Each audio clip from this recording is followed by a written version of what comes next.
അയ്യപ്പനെ ആ ആലിന്റെ ചുവട്ടിൽ പോയിരുന്നു വിശ്രമിച്ചു എന്നാണ് പറഞ്ഞത്. അപ്പൊ ഇവിടെ ഓൾറെഡി തന്നെ നമുക്ക് ആ ആൽമരം ഒന്ന് കാണാം അല്ലേ. തിരുമേനി, നമ്മുടെ തൊട്ട് മുമ്പുള്ള വീഡിയോസ് ഇപ്പൊ നമ്മൾ ഈ പുലിപ്പാദം പാറപ്പുറത്ത് കണ്ടു എന്നൊക്കെ പറയുമ്പോഴേ ചിലവരൊക്കെ മോശ കമന്റ് ഒക്കെ ഇടാറുണ്ട്. അതൊക്കെ നമ്മുടെ ഒരു വിശ്വാസമാണ് അല്ലെ. അപ്പൊ അവരോട് നമുക്ക് പറയാനുള്ളതെന്ന് വെച്ച് കഴിഞ്ഞാല് ഇവിടെ ഈ പാറപ്പുറത്ത് അല്ലെ ശ്രീകോവിലിന്റെ നടുക്കായിട്ട് ആൽമരം നിൽക്കുക അല്ലെ. ഇതൊന്ന് കാണിച്ചു. പവർക്കുള്ള മറുപടിയാണ്.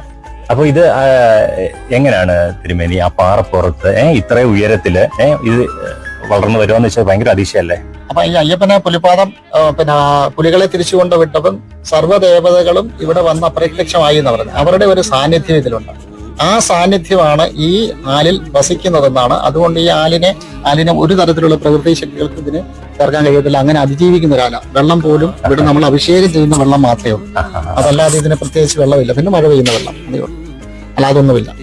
ഭയങ്കര അതിശയാണ് ഭയങ്കരമായിട്ട്